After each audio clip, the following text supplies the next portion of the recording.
E, na verdade, aconteceu algo que foi extremamente marcante na minha vida. Que aquilo lá eu nunca mais esqueci. E que sempre, quando pedem para eu contar, eu vivencio aquilo como se fosse hoje. Uhum. Eu estava de plantão nesse hospital, esse grande hospital, e eu estava com, na época, eu sou um pouquinho mais velho, pastor Vilela, vocês conheceram a época dos pager, dos bips? Claro. Né? Não, estava recém começando o celular. Né? Era mais médico que usava, não é? Médico.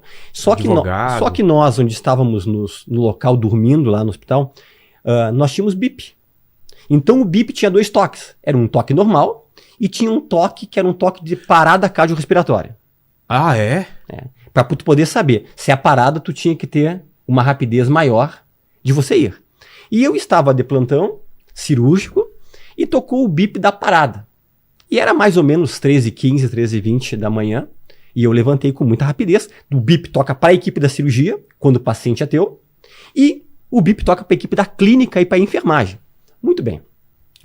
Nesse momento, eu só olhei ali, que dizia quarto 109. E eu desci muito rápido, e eu fui durante esse intervalo de tempo que eu fui de escada, não de elevador, eu fui só pensando assim, ó, Vilela, não pode ser o meu paciente, porque eu tinha um paciente no quarto 109, que nós tínhamos operado uma cirurgia, uma das maiores cirurgias da parte digestiva, chama-se DPT. Pessoa que tem câncer de pâncreas, chama-se duodeno pancreatectomia.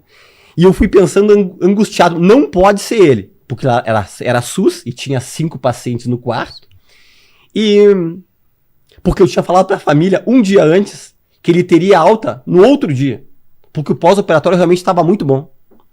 E quando eu chego no quarto, para minha surpresa, quem é que tinha tido a parada cardiorrespiratória?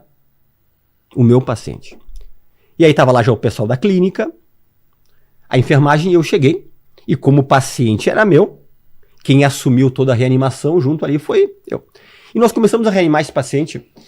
E eu, um jovem cirurgião, eu tive vários ensinamentos, até mesmo em relação a falar familiares, quando tá tudo certo para tu dar alta no outro dia. Né? Se tudo transcorrer bem, se tudo continuar como está, uma frasezinha muda muita coisa. E nós começamos a reanimar esse paciente. E eu reanimei um paciente como nunca antes na minha vida. Porque eu queria, era um paciente meu, nós lutamos por ele. E a reanimação normal, em qualquer lugar do mundo, tem uma convenção. É 30 minutos de reanimação. Você massageia, você faz... Tem uma coisa que nós chamamos de ambu, que é para colocar respiração, é feito adrenalina, é feito atropina, e é tudo muito bem sincronizado. Quando bateu 30 minutos, estavam meus colegas médicos junto ali também, e disseram, Lemos, como eu chamava na residência, meu sobrenome, deu 30 minutos. Eu disse, pessoal, vamos um pouquinho mais. Nós fomos mais 15 minutos. Porque depois de 30 minutos, durante nenhum momento ele voltou, porque tem alguns pacientes que tu reanima, ele volta, e daqui a pouco ele para novamente e você continua a reanimação. Acontece isso.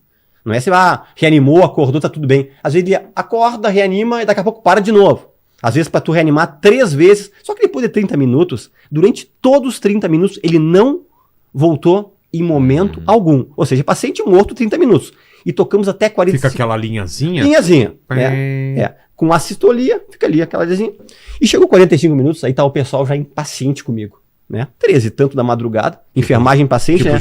Desiste, né? Lemos, por favor, não tem mais, acabou. Nesse momento, começou a acontecer algo que foi algo que impactou a minha vida. Algo que eu sei que foi um toque de Deus para mim, para dizer assim, olha o que tu tá fazendo com a tua vida. Naquele momento, começou cenas que eu digo que são típicas de filme, só que ali era uma história real. Primeiro de tudo, não me perguntem como, a luz do quarto diminuiu uma fase. Naquele momento de 45 minutos, aquele cidadão que estava ali começou a se movimentar. E eu, como cirurgião, como médico, a gente sempre quer achar uma explicação plausível para não aceitar sobrenatural em hipótese alguma. Eu comecei a pensar, não, são algumas mioclonias que algumas pessoas podem se mexer depois da morte. Só que depois, para acontecer mioclonia, é logo depois que a pessoa morre. Sim. Ele já estava há 45 minutos, então não era mioclonia. E ele começou a se mexer como se fosse uma convulsão. Como que é?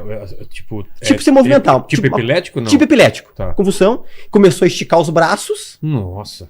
Nesse momento eu corria. Se eu tivesse assistindo isso, Lene, eu corria, né? Eu já nem tava lá na sala. Ainda bem que eu não sou médico, né? Nem você. Nesse momento, todas as pessoas que estavam dentro desse quarto... Você nunca tinha visto isso? Nunca na vida. E ninguém. As pessoas todas saíram do quarto. Inclusive os pacientes, todos podiam caminhar. Os que estavam nos outros leitos, pegaram o seu sorinho e saíram do quarto. E ficou no quarto apenas eu e o paciente. O paciente era meu. Eu entendi que essa experiência era comigo. Obviamente eu estava literalmente, como um cirurgião novo, apavorado com o que estava acontecendo ali. E esse homem estava fazendo uma cara de pavor, uma cara de dor, uma cara assim, algo que estava totalmente incomodado, em pânico, né? E talvez, para mim, era uma eternidade. Não sei se aquilo lá durou 5 minutos, 10 minutos. Eu sei que eu fiquei ali. E eu olhei para a janela do quarto que ficava em direção à rua e eu vi. Entrou uns vultos pretos, uns espíritos pretos, vários. E entraram dentro desse homem pelo tórax dele. E quando adentraram, a cara de pavor e de medo foi maior ainda. E depois, quando saíram dele e saíram pela janela, aquele homem desfaleceu. O que foi claramente que eu sei que foi o Espírito Santo falando comigo. Ele disse: tu viu esse homem adentrar no inferno. Ele estava indo para um local que ele não queria ir. E essa experiência vai marcar tua vida e sempre que tu puder contar, você conta. Porque a eternidade, ela é real. E nós estamos aqui, Vilela, a gente sempre pisa em 2 mundos.